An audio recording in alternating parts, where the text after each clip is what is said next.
Le mot magique. Le petit sorcier Camille est bien gentil, mais il n'est pas trop poli. Boum! Fait la porte de la cuisine. Alors que sa maman rangeait les courses. Maman! Hurle le petit sorcier Camille. Je veux du chocolat.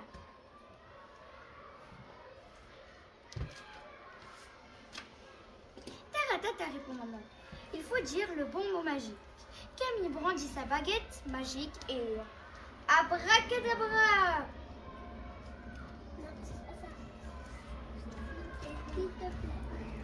Taratata, répond maman. Ce n'est pas le bon mot magique. Boum! Claque la porte de la cuisine.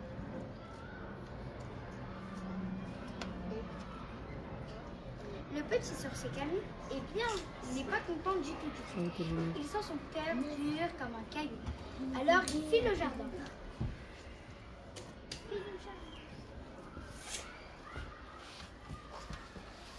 Miaou, c'est Alphonse, le chat qui se prélasse au soleil.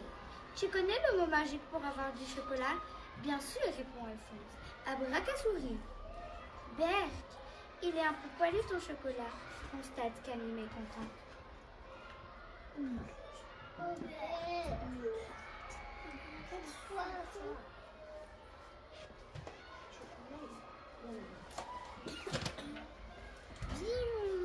Voilà Ninon, la sorcière qui arrive sur son balai. Tu connais le mot magique pour avoir du chocolat? Bien sûr, répond Ninon. Abracachaudron. À mon avis, il est un peu trop dur ton chocolat. Olivia.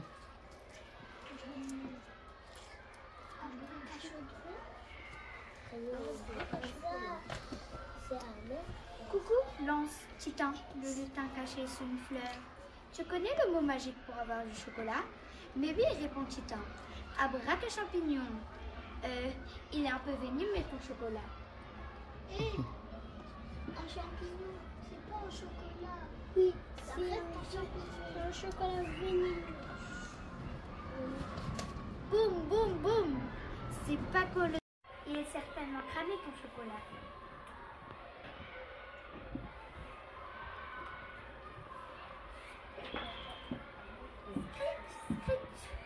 Murmure Sissi, la petite Camille, en se dandinant.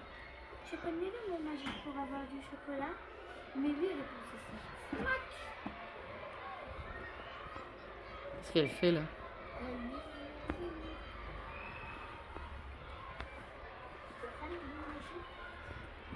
Camille sent son cœur devenir tout mou, tout doux, tout redoux. Parfois, on n'a pas besoin de baguette pour dire des mots magiques. Juste de quelques caresses et un peu de douceur.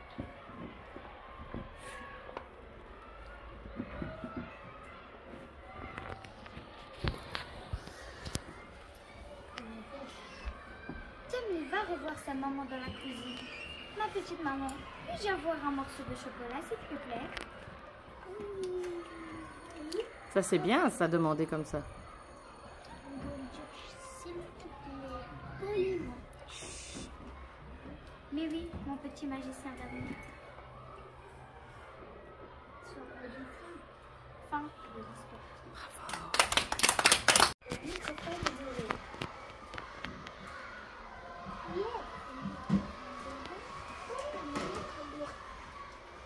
Et Diane.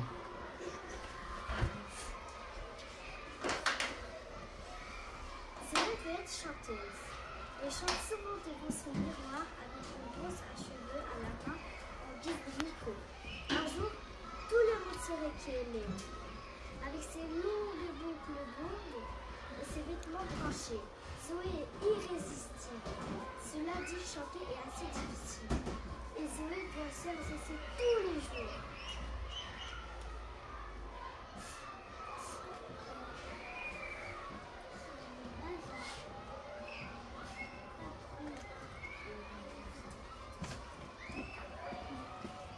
À l'école, Zoé a 3 très bonnes copines, Juliette, Eva et Chad. Ensemble, elles voulaient créer un groupe de pop et devenir célèbres. Pendant chaque récréation, elles essayent ensemble de nouveaux pas dans la salle de gym.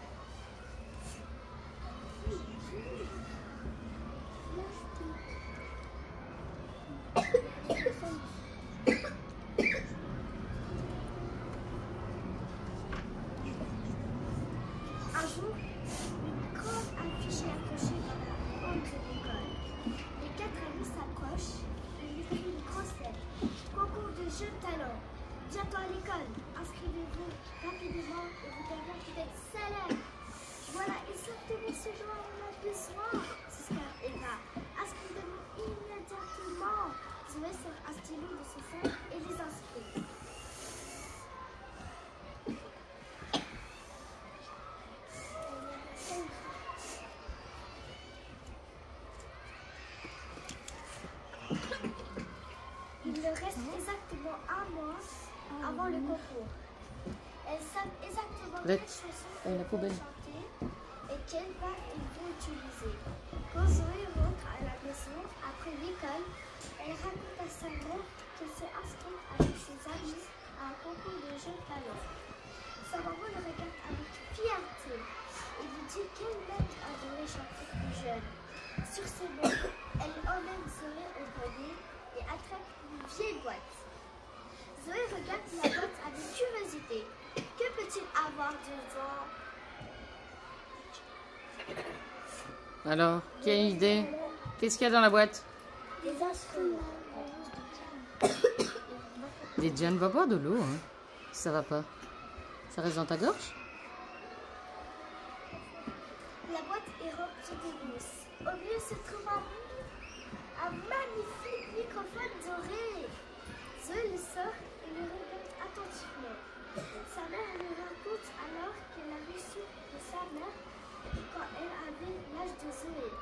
Elle ignore si c'est un microphone qui a des pouvoirs magiques, mais il donne la voix à un tableau merveilleux. Ça, c'est ça, Alors, c'était quoi qui était dedans? un microphone doré. Un microphone. Pourquoi c'est pas un micro par hasard? Ben, c'est un micro. Zoé Pourquoi? embrasse sa mère et court dans sa chambre. Elle ferme la porte. Sur le côté du microphone se trouve un bouton. Zoé appuie dessus et commence à chanter. Elle n'a jamais chanté aussi bien. Elle regarde le micro avec émerveillement. Ce micro a quelque chose de magique. Ce soir-là, Zoé ne parvient pas à s'endormir. Elle reste allongée à regarder son micro toute la nuit. Le lendemain, elle le montre à ses amis. Où as-tu trouvé ce beau micro? Demande Jade. Il appartient à ma mère. Elle me l'a donné hier soir, répond Zoé. Puis elle se met à chanter. Ses amis le regardent émerveillés.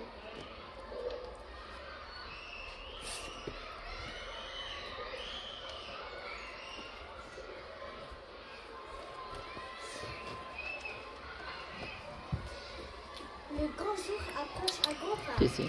La mère de Eva a conçu 4 jolies tenues.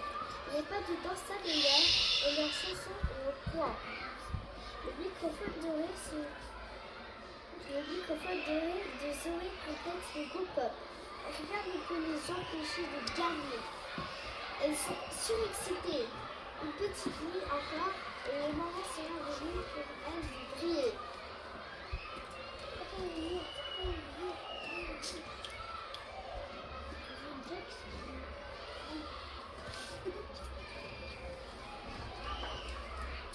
Mais le lendemain, tout va de travers. Quand Zoé se réveille, elle ne trouve plus le micro doré. Elle panique. Que va-t-elle faire? Elle n'arrivait pas à chanter aussi bien avec un micro ordinaire. Elle raconte en pleurant à ses amis que le micro doré a disparu et qu'elle ne peut plus participer au spectacle.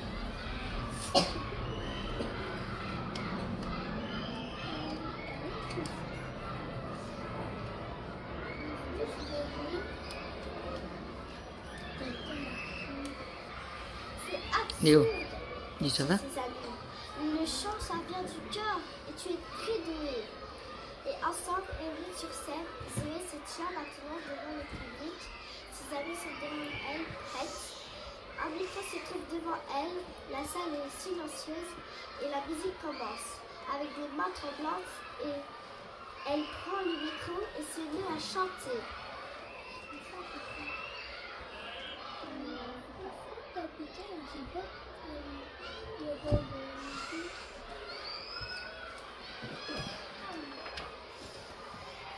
Zoé chante magnifiquement. À la fin des applaudissements assourdissants et retentissants, les 4 amis sautent de joie. La mère de Zoé s'approche vers elle pour la féliciter. Zoé leur raconte qu'elle ne trouvait plus le micro doré ce matin et qu'elle était si nerveuse. Sa mère le regarde fièrement et lui dit qu'elle n'a pas besoin du micro doré. La cérémonie de remise de prix a lieu immédiatement après les prestations. Le groupe de Zoé a gagné. C'est un moment formidable.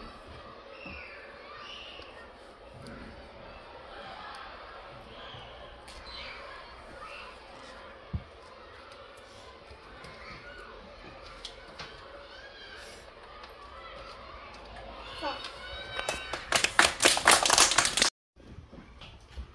Choco biscuit en cavale.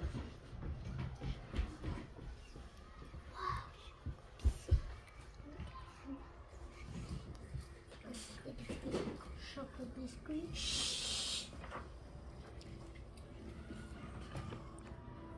Tu n'imagines pas ce qui peut se passer au fond de nos placards dès qu'on s'est éloigné. Tout à l'heure, j'ai surpris, sortant de leur paquet, deux gros choco biscuits en train de s'échapper.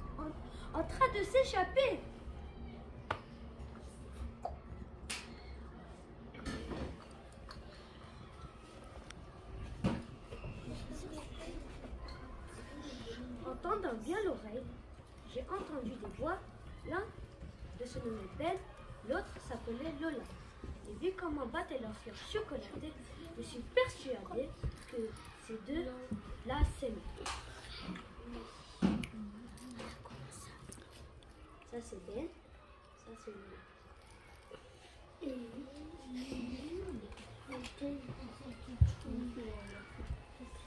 Ils furent catapultés, loin, très loin, dans les airs par les attentionnés. Biscuit à la pluie.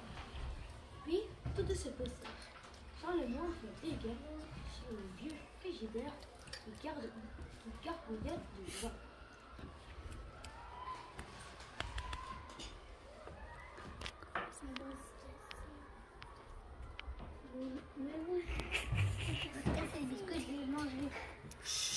Il avait réussi, et sans perdre une miette, a eu la belle vie, roulade et galicote.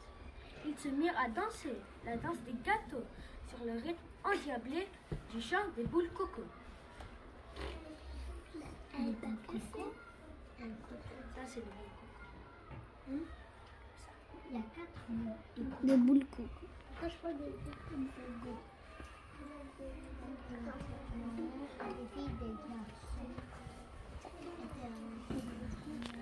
Tout à coup, de là-haut, Lola vit la farine et guida Benchou à travers la cuisine.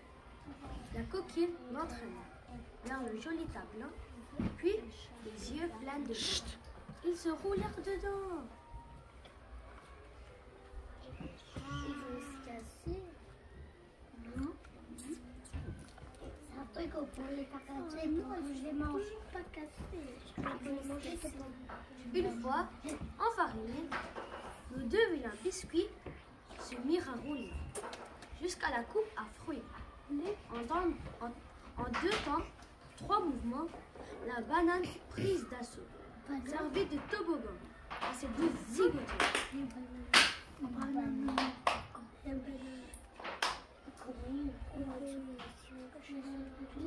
Les fruits ont des yeux, c'est roule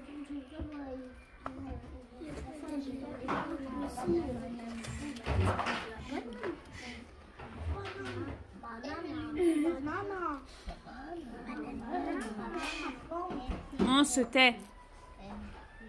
Venez vite les copains, quittez tous vos placards, on s'amuse tellement bien, une fois sortis du noir, s'écria Benchoco, donnant dans sa menotte et cuisse de micro une cerise griotte.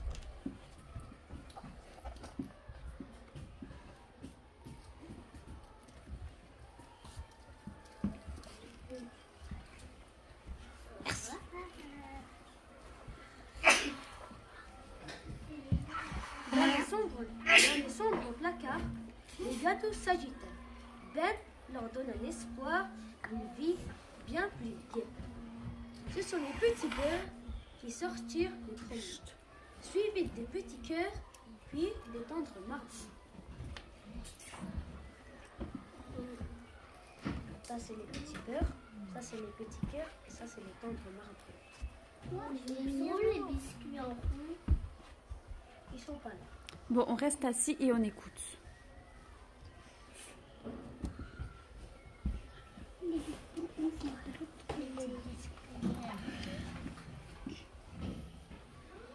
tous se retrouvèrent autour d'une tasse de thé, dans laquelle ils plongèrent et firent quelques brassées. Mais en sortant de là, les malheureux biscuits se sentirent flagada. Ils avaient ramolli. Ils sont là, en maillot de bain. Regarde, les bandits. Attends, regarde, ils sont venus. Pourquoi ils sont ramollis? Après, ils sont comme ça. Pourquoi ils sont ramollis? J'ai pas vu qu'ils l'ont ramolli. Au grille-pain, les amis, nous allons faire bronzette et retrouver ainsi une pâte parfaite. Là, ce fut le bouquet. Les gâteaux s'envolèrent et vinrent s'écraser près de la gazinière.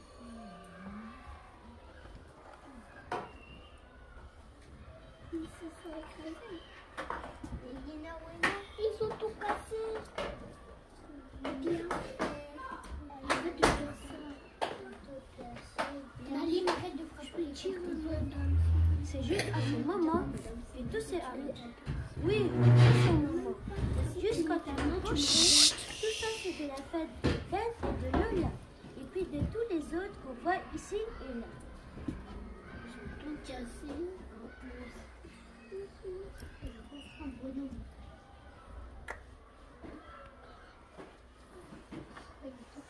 Mais maman, c'est promis, je vais tout arranger. Et ces vilains biscuits, je vais tous les croquer. Non, ils sont vivants. Je vais les croquer. Il y avait un Kinder Bueno que j'ai vu.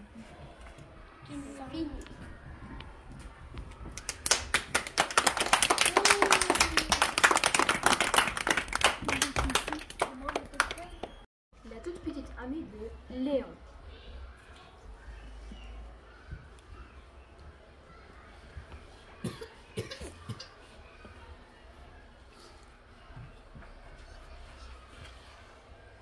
C'est une belle journée ensoleillée.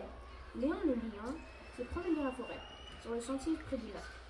Soudain, il aperçoit une souris. Oh non! S'écrie Léon.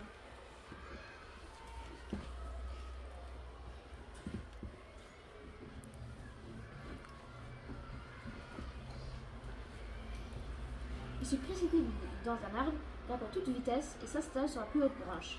Puis, il jette un coup d'œil en bas. Est-ce que la souris est toujours là? Non. Et tout.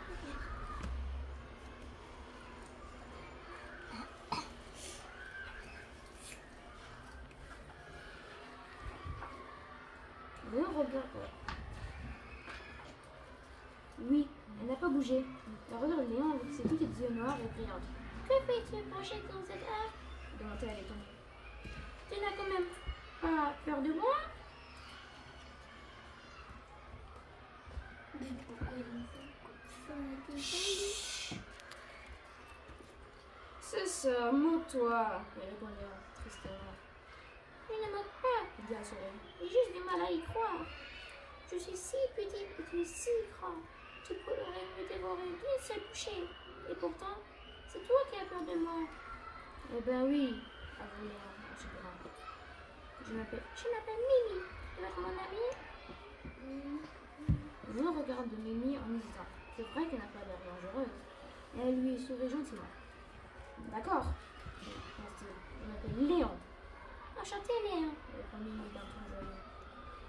Et maintenant, descends de cette arbre que nous puissions aller jouer.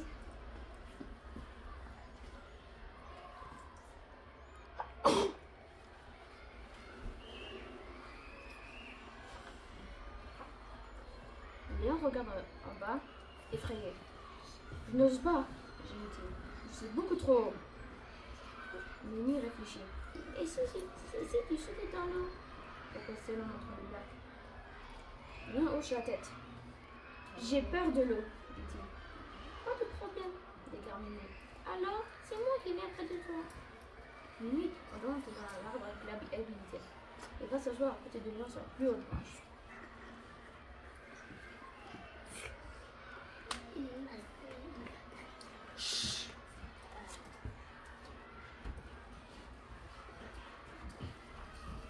Waouh! Lance Mimi, admiratif. Comme tu es grand! Montre un peu tes dents. Les grandes dents du lion brillent au soleil. Avec de telles dents, tu n'as rien à craindre, tu peux terminer. Est-ce que tu as déjà mangé une souris ou un autre animal? Jamais. Je mange des fruits, des noix et des salades. J'adore ça. T'es vraiment un drôle de lion. Mais je t'aime bien.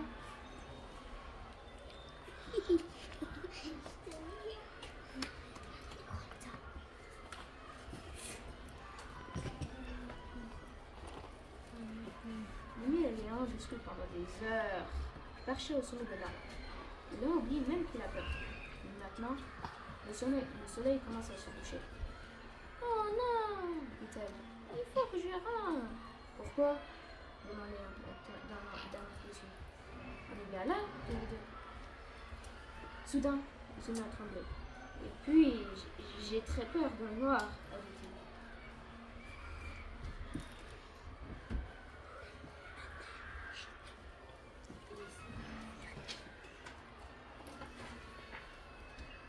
Lui n'ose pas rester dans l'arbre tout seul. Mais il n'ose pas non plus descendre.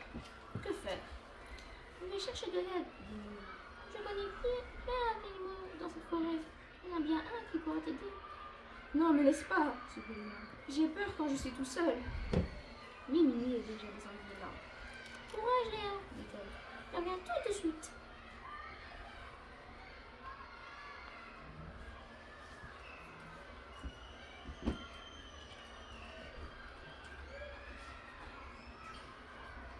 Léa était dans l'arbre, en se cachant les yeux avec ses pattes.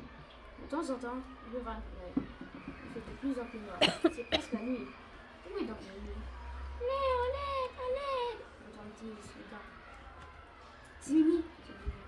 Il a l'air terrorisé. On dirait qu'une bête féroce s'apprête à la manger. Léo se sent soudain très fort. Si quelqu'un veut faire du mal à Mimi, alors il va avoir affaire à moi.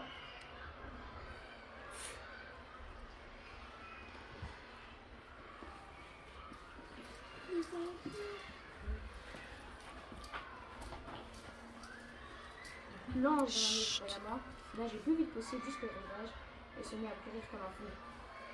Tiens bon, Mimi, répondit-il. Tiens bon.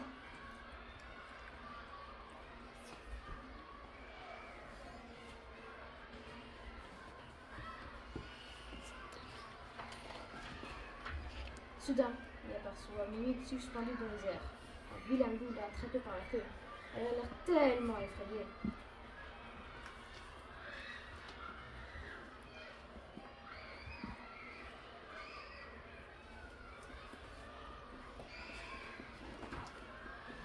Lâche mon ami, lâche!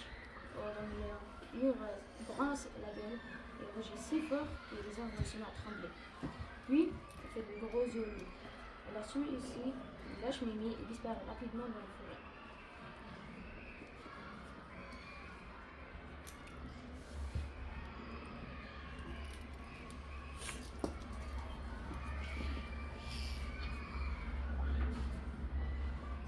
Mimi court vers le lion et se brise contre sa patte. Merci, dit-elle, tu m'as sauvé la vie. Tu n'es pas un lion peureux, au contraire, tu es très courageux. C'est vrai, dit le lion, en rougissant. Pourtant, j'ignorais. Je peux grimper sur ton dos? Bien sûr, répond le lion. Et les voilà, partis tous les deux vers de nouvelles aventures.